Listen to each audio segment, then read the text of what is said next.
नमक का दारोगा। हर व्यक्ति में अच्छाई और बुराई दोनों ही होते हैं, लेकिन जब हम अपनी बुराइयों पर विजय प्राप्त कर लेते हैं तो हमारा हृदय निष्कपट हो जाता है।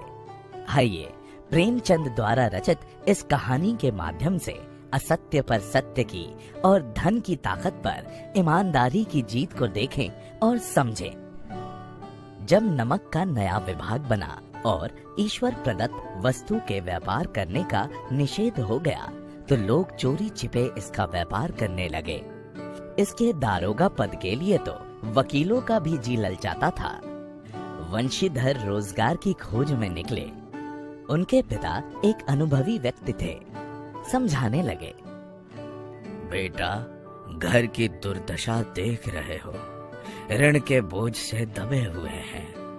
लड़कियां विवाह योग्य हो गई हैं। नौकरी में ओहदे की ओर ध्यान मत देना। ऐसा काम ढूंढना जहां कुछ ऊपरी आय हो। मासिक वेतन तो पूर्णमासी का चांद है जो एक दिन दिखाई देता है और घटते घटते लुप्त हो जाता है। ऊपरी आय बहता हुआ स्रोत है जिससे सदैव प्यास बुझती है। वंशीधर एक आज्ञाकारी पुत्र थे। उन्होंने ये बातें ध्यान से सुनी और घर से चल पड़े। अच्छे शगुन से चले थे। जाते ही नमक विभाग के दारोगा पद पर प्रतिष्ठित हो गए। वेतन अच्छा और ऊपरी आय का तो ठिकाना ही ना था। वृद्ध मुंशी जी को जब यह सुखद समाचार मिला तो फूले ना समाये। सर्दियों के दिन थे और रात का समय था। नमक के सिपाही चौकीदार सभी नींद में मस्त थे। मुंशी वंशीधर को यहाँ आए अभी 6 महीने से अधिक ना हुए थे, लेकिन इस थोड़े से समय में ही उन्होंने अपनी कार्य कुशलता और उत्तम आचार से अफसरों को मोहित कर लिया था। नमक के दफ्तर से 1 मील पूर्व की ओर जमुना बहती थी। उस पर नाव का एक पुल बना हुआ था। दारोगा जी अभी मीठी नींद सो रहे थे कि अचानक आंख खुली तो नदी के प्रवाह की जगह गाड़ियों की गड़गड़ाहट सुनकर उठ बैठे। इतनी रात गए गाड़ियां नदी के पार क्यों जाती हैं? अवश्य कुछ न कुछ गोलमाल है। वर्दी पहनी, तमंचा जेब में रखा और बात ही बात में घोड़ा बढ़ाए हुए पुल पर आ पहुँचे। गाड़ियों की एक लंबी कतार पुल के पार जाती देखी। डांट कर पूछा, किसकी गाड़ियां हैं? थोड़ी देर तक सन्नाटा रहा। आदमियों में कुछ कानाफूसी हुई। तब आगे वाले ने कहा, पंडित अलोपीदीन की। कौन पंडित अलोपीदीन? दातागंज के। मुंशी वंशीधर चौंके। पंडित अलोपीदीन इस इलाके के सबसे प्रतिष्ठित जमींदार थे। लाखों रुपए का लेन देन करते थे। इधर छोटे से बड़े कौन ऐसे थे जो उनके ऋणी ना हो? मुंशी जी ने पूछा, गाड़ियां कहाँ जाएंगी? उत्तर मिला, कानपुर। लेकिन यह प्रश्न करते ही कि इनमें क्या है, सन्नाटा छा गया। दारोगा साहब का संदेह और बढ़ा तो उन्होंने घोड़े को एक गाड़ी से सटाकर बोरे को टटोला। भ्रम दूर हो गया। ये नमक के ढेले थे। पंडित अलोपीदीन अपने सजीले रथ पर सवार चले आ रहे थे। अचानक कई गाड़ी वालों ने घबराते हुए आकर कहा, महाराज, दारोगा ने गाड़ियां रोक दी हैं और घाट पर खड़े आपको बुलाते हैं। पंडित अलोपीदीन का लक्ष्मी पर अखंड विश्वास था।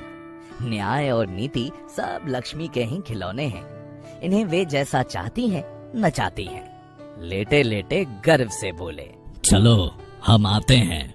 यह कहकर पंडित जी ने बड़ी निश्चिंतता से पान खाया और फिर लिहाफ ओढ़े हुए दरोगा के पास आकर बोले, बाबूजी, आशीर्वाद कहिए।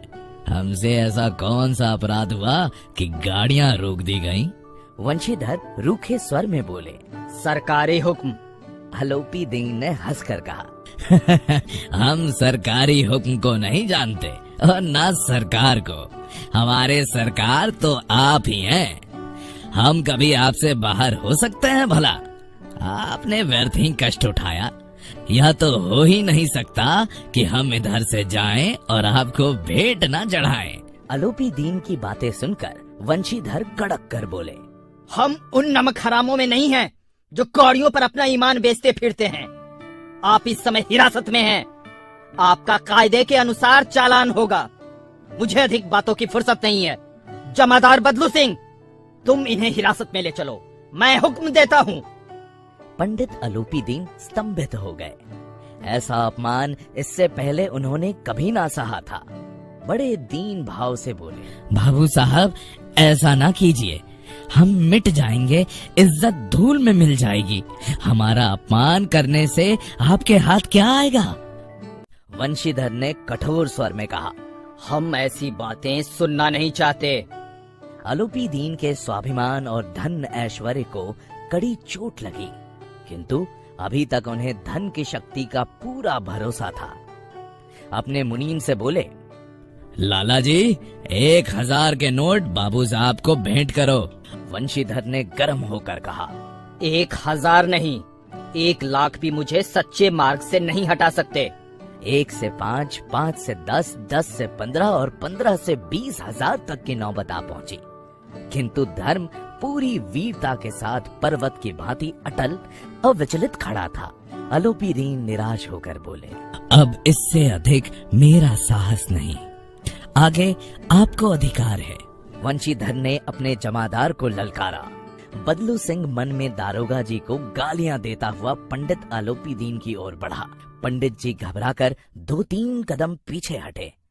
अत्यंत दीनता से बोले, बाबू साहब, ईश्वर के लिए मुझ पर दया कीजिए, मैं 25,000 पर निपटारा करने को तैयार हूँ। 25,000 नहीं, 25 लाख पर भी असंभव है। बदलू सिंह, इस आदमी को अभी हिरासत में ले लो। अब मैं एक शब्द भी नहीं सुनना चाहता। धर्म ने धन को पैरों तले कुचल डाला। अलूपी दीन ने एक हृष्ट पुष्ट मनुष्य को हथकड़ियां लिए हुए अपनी तरफ आते देखा तो मूर्छित होकर गिर पड़े, किंतु अदालत में पहुंचने की देर थी।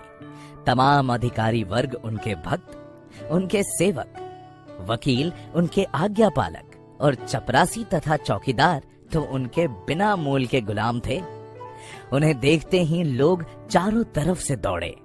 सभी लोग विस्मित हो रहे थे, इसलिए नहीं कि अलूपी दीन ने क्यों यह कर्म किया, बल्कि इसलिए कि वे कानून के पंजे में कैसे आए। प्रत्येक मनुष्य उनसे सहानुभूति प्रकट कर रहा था।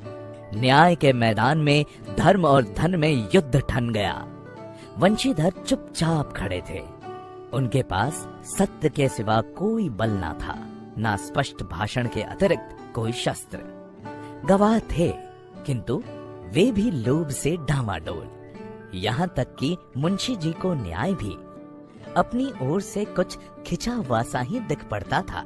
वह न्याय का दरबार था, परंतु उसके कर्मचारियों पर पक्षपात का नशा छाया हुआ था। जहाँ पक्षपात हो वहाँ न्याय की कल्पना ही नहीं की जा सकती। मुकदमा शीघ्र ही समाप्त हो गया। डिप्टी मजिस्ट्रेट ने अपने फैसले में लिखा, पंडित अलूपी दीन के विरुद्ध दिए गए प्रमाण निराधार हैं। वे एक बड़े भारी व्यापारी हैं। थोड़े से लाभ के लिए वे ऐसा काम नहीं करेंगे। यद्यपि नमक के दारोगा मुंशी वंशीधर का अधिक दोष नहीं, लेकिन यह बड़े खेद की बात है कि उसकी विचारहीनता के कारण एक भले मानुस को कष्ट झेलना पड़ा। भविष्य में उन्हें होशियार रहना चाहिए। वकीलों ने यह फैसला सुना तो उछल पड़े। पंडित अलूपी दीन मुस्कुराते हुए बाहर निकले। वंशीधर ने धन से बैर मोल लिया था, उसका मूल्य चुकाना अनिवार्य था। बड़ी कठिनाई से 1 सप्ताह ही बीता होगा कि मुअत्तली का आदेश आ पहुंचा। कर्तव्य परायणता का दंड मिला। बेचारे शोक और खेद से व्यथित घर को चले। बूढ़े मुंशी जी ने मुअत्तली का समाचार सुना तो अपना सिर पीट लिया। बड़े ईमानदार बनने चले, पढ़ना लिखना सब अकारत गया। जी चाहता है कि तुम्हारा और अपना सिर फोड़ लूं। बोले। वृद्धा माता को भी दुख हुआ। तीर्थ यात्रा की कामना मिट्टी में मिल गई। एक दिन संध्या के समय बूढ़े मुंशी जी बैठे राम नाम की माला जप रहे थे। इसी समय उनके द्वार पर सजा हुआ रथ आकर रुका। कई नौकर कंधों पर लाठियां रखे साथ थे।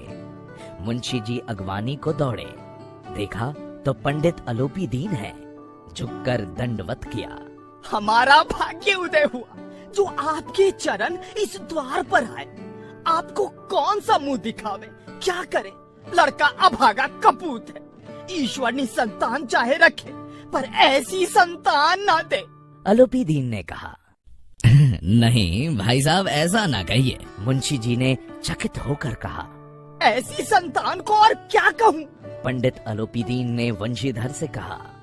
दारोगा जी, इसे खुशामद ना समझिए। उस रात को आपने अपने अधिकार बल से मुझे अपनी हिरासत में लिया था, किंतु आज मैं स्वेच्छा से आपकी हिरासत में आया हूँ। मैंने हजारों रईस अमीर देखे, हजारों उच्च पदाधिकारियों से काम पड़ा, किंतु मुझे परास्त किया तो आपने। मैंने सबको अपना और अपने धन का गुलाम बनाकर छोड़ दिया। मुझे आज्ञा दीजिए कि आपसे कुछ विनय कर सकूं। पंडित जी की बातें सुनी तो वंशीधर के मन का मैल धुल गया। पंडित जी की ओर उड़ती हुई दृष्टि से देखा तो सद्भाव झलक रहा था। शर्माते हुए बोले, ये आपकी उदारता है जो ऐसा कहते हैं। मुझसे जो कुछ हुआ उसे क्षमा कीजिए। मैं धर्म की बेड़ी में जकड़ा हुआ था। आपकी जो आज्ञा होगी वो मेरे सिर माथे पर। आलोपी दीन ने विनीत भाव से कहा। नदी तट पर आपने मेरी प्रार्थना नहीं स्वीकार की थी, किंतु आज स्वीकार करनी पड़ेगी। वंशीधर बोले, मैं किस योग्य हूँ, किंतु जो कुछ सेवा मुझसे हो सकती है उसमें त्रुटि न होगी। आलोपी दीन ने एक स्टाम्प लगा हुआ पत्र निकाला और उसे वंशीधर के सामने रख कर बोले, इस पद को स्वीकार कीजिए और अपने हस्ताक्षर कर दीजिए। जब तक यह सवाल पूरा ना कीजिएगा, द्वार से ना हटूंगा। मुंशी वंशीधर ने उस कागज को पढ़ा तो आंखों में आंसू भर आए। पंडित आलोपी दीन ने उनको अपनी सारी जायदाद का स्थायी मैनेजर नियुक्त किया था। 6000 वार्षिक वेतन के अतिरिक्त रोजाना खर्च अलग, सवारी के लिए घोड़ा, रहने को बंगला, नौकर चाकर मुफ्त। वंशीधर कंपित स्वर में बोले, पंडित जी, मुझ में इतनी सामर्थ्य नहीं है कि आपकी उदारता की प्रशंसा कर सकूं, किंतु ऐसे उच्च पद के मैं योग्य नहीं हूँ। आलोपी दीन हंसकर बोले, मुझे इस समय एक अयोग्य व्यक्ति की ही जरूरत है। आलोपी दीन ने कलम निकाली और उसे वंशीधर के हाथ में देकर बोले, ना मुझे विद्वता की चाह है, ना अनुभव की, ना कार्य कुशलता की। इन गुणों का परिचय खूब पा चुका हूँ। अब सौभाग्य ने मुझे वह मोती दे दिया है जिसके सामने योग्यता और विद्वता की चमक फीकी पड़ जाती है। यह कलम लीजिए और हस्ताक्षर कर दीजिए। मेरी ईश्वर से यही प्रार्थना है कि आपको सदैव वही नदी के किनारे वाले उद्दंड, कठोर परंतु धर्मनिष्ठ दारोगा बनाए रखें। वंशीधर की आंखें डबडबा आईं। हृदय के संकुचित पात्र में इतना एहसास ना समा सका। कांपते हुए हाथ से मैनेजरी के कागज पर हस्ताक्षर कर दिए। आलोपी दीन ने प्रफुल्लित होकर उन्हें गले से लगा लिया।